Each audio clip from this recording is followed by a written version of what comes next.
Заблагодарам вака доцна што дојдовте. Причината зашто ја одржуваме оваа вонредна пресконференција вака доцна навечер е што сметаме дека денес е најсуштинскиот ден во случајот рекетот како се отвори и очекувавме цел ден да има реакција и од СДСМ, и од владата, и од семејството Заеви. До овој момент единствената реакција стигна само од претседателот на државата Стево Пендаровски, кој што јасно кажа дека немал средба со Катица Јанева. Имено денес разбравме од посебни истражни мерки легално прибавени од страна на обвинителството дека Катица Јанева во текот на месец август, значи откако веќе случајот беше и формално отворен со приведувањето на другите двајца во тоа време осомничени, а сега веќе еден осуден, остварила минимум една средба со тогаш премиерот Зоран Заев. Имено Катица Јанева отишла на кај резиденцијата на претседателот и премиерот, имајќи превид дека претседателот на државата вечерва демантираше дека била кај него, односно кажа човекот дека во резиденцијата живее од октомври 2019 година, а средбата е во август 2019 година, јасно е дека средбата е со Зоран Заев. Второто, зашто не треба да претпоставуваме, туку е јасно, видено и покажано, е дека Зоран Милевски Кичеец имал средба со Вице Заев, братот на Зоран Заев. Значи, Зоран Милевски Кичеец имал во текот на јуни и јули месец средба со Вице Заев. Се поставува прашањето, зашто зборувале на овие средби? Која е содржината на тие средби? И секако како е возможно да се среќаваат доколку претходно немаат комуникација и не се познаваат? На средбата бил и фамилиарниот адвокат на Заеви. Ако е точно дека Зоран Заев самиот го пријавил случајот рекет како што тврди, иако не видовме никаков доказ за тоа и никаква писмена белешка, тогаш што барал еден од осомничените во владата, со кого се среќал во владата и што барал на средба со Вице Заев, брат на тогашниот премиер Зоран Заев. Понатака, она што е многу индикативно, не добивме образложение денес по однос на доказот број 148. Зошто неаме тонски запис прикажан во судот? Имено, согласно членот 18 од Законот за следење на комуникации, каде се предвидува тонско снимање на содржината на комуникациите на лица на отворен простор. Значи, лица кои што се следат на отворен простор на средби кои што ги имаат, покрај тоа што се покриваат физички со камера и со видео, се покриваат и тонски. И тоа е јасно во членот 18.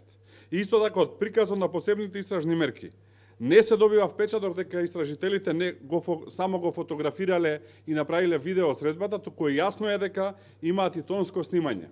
Прашањето до јавноста е зошто ова тонско снимање не е прикажано денес во судницата? Односно, прашањето е дали мерките со план не се спроведени, со што е прекршен законот и членот 18, или не се истите објавуваат во јавноста со цел да се скрие содржината на истите. Доколку во судот не се прикажат посебните истражни мерки во вид на тонски запис од разговорот на Вице Заев со во тој момент осомничен во случајот рекет, тоа ќе значи дека истражителите на МВР ќе бидат ставени под опасност за прекршување на законот, како што наложува членот 18, затоа што или свесно го прекршиле законот, или се прикриваат докази. Ние ги повикуваме надлежните лица во овој случај да ги објават тонските записи во рамки на судот, за да види целата македонска јавност што зборувале Вице Заев и еден од осомничените во случајот рекет.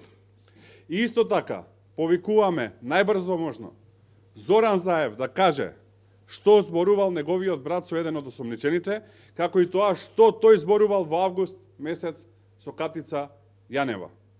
А од обвинителството бараме да ги повика овие лица да дадат искази, затоа што е недозволиво во оваа фаза, кога имаме и евидентни докази, да истите се зацкриваат. Ова е врв на овој скандал, кој што само покажува дека тројцата обвинети во случајот рекет се само врвот на ледениот брег, дека она што го зборувавме со месеци е дека ова е добро планирана акција, координирана од самиот врв на СДСМ и на власта, во која што се рекетирани повеќе од еден бизнисмен и во која што се изрекетирани далеку повеќе пари од ова што е сега познато. Денес добивме потврда во судот, за жал обвинителството направи обид да ги скрие, односно да ги заштити семејството Заеви. Тоа мора да престане и за тоа мора да има одговорност. Уште еднаш, повикуваме содржината на разговорите помеѓу Вице Заев и еден од осомничените да бидат објавени, како и да биде објавена целосната снимка каде што се гледа дека Катица Јанева се среќава со Зоран Заев. Очекуваме одговори од семејството Заеви за што разговарале со овие луѓе, како се познавале, која е природата на нивната комуникација и познанство и дали ова ќе го потврди она што целата македонска јавност го знае, дека само овие луѓе биле извршители, а наредбодавци биле лично врвот на СДСМ и семејството Заеви. Благодарам, повелете дали имате прашање. Повелете. Има ли ВМРО ДПМН докази за ова и од каде ви се информациите дека Зоран Заев се сретнал со Катица, а неговиот брат Вице Заев, рековте Зоран Милевски, во присуство на нивниот адвокат, на адвокатот на Заеви? Доказите ги видовме денес сите во суд, имено во рамки на судот, денес обвинителството го прикажа доказот со број 148, во кој што јасно се гледа дека Зоран Милевски Кичеец има средба со Вице Заев и со адвокатот на Заеви, значи тоа беше денес јасно покажано во суд. Она на што ние имаме забелешка е дека беше покажано само видео, без тонски да се слушне што тие разговарале, а согласно законот кој што го цитирав и членот 18, законот за следење на комуникации, мора да има и тонски запис.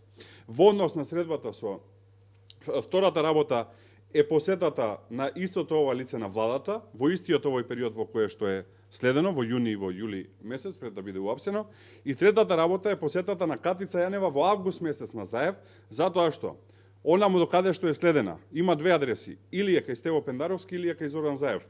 Имајќи предвид дека вечерва Стево Пендаровски демантираше дека била кај него затоа што истиот кажа дека живее во резиденцијата од октомври месец, ова е август месец, јасно е дека била кај Зоран Заев, нема кај кој друг да оди таму, затоа што нема никој друг кај кој што може да оди.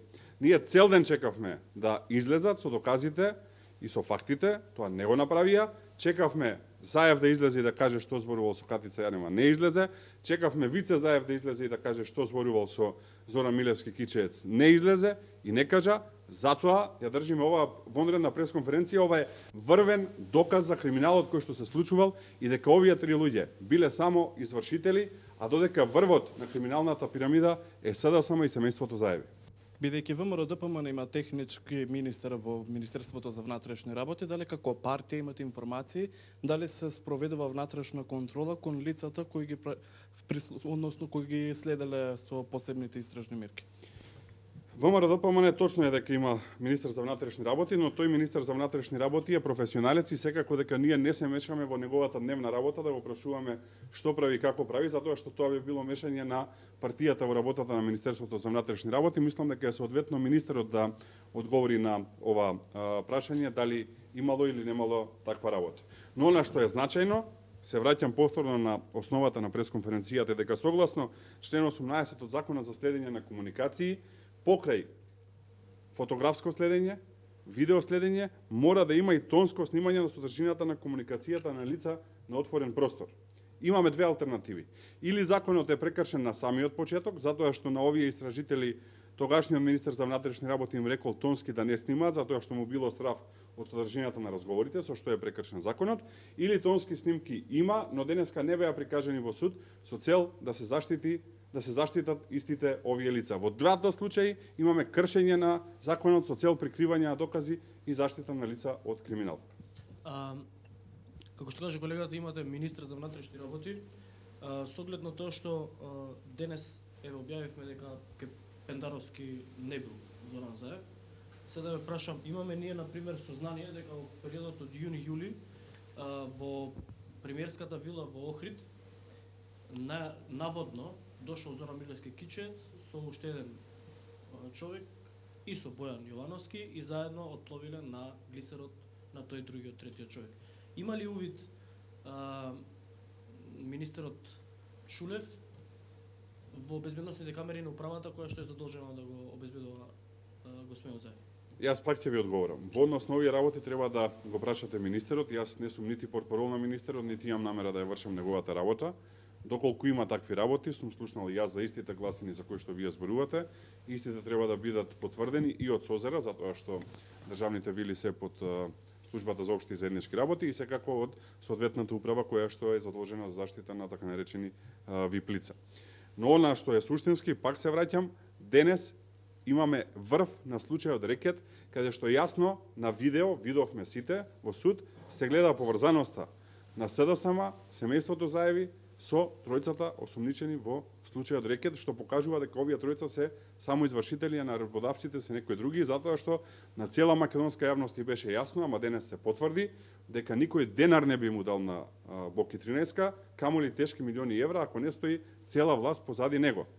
Она што ние апелираме и што чекавме цел ден да се случи е да добиеме демант на таа работа, демант нема, да добиеме содржина на разговорите, содржината се крие и да видиме реакција на семејството Заеви, реакција на семејството Заеви нема, што само ги потврдува овие наводи, но исто така е сериозна индиција за кршење на Законот за следење на комуникации член 18. Во првата варијанта намерно не е спроведен членот до крај за да се сокрие содржината, или во втората варијанта во која што ние сме убедени дека е така, се крие содржината на разговорите и повикувам содржината на разговорите да биде објавена во суд, како што е ред, за сите да слушнеме што зборувал еден од осумничените со Вице Заев и што зборувала Катица Јанева со Зоран Заев. Бидејќи како партија ви интересира, дали од Чулев ке побарате внатрешна ревизија да се утврди дали ги има тие тонски записи? Еве барам во моментов. Фала ви на сите.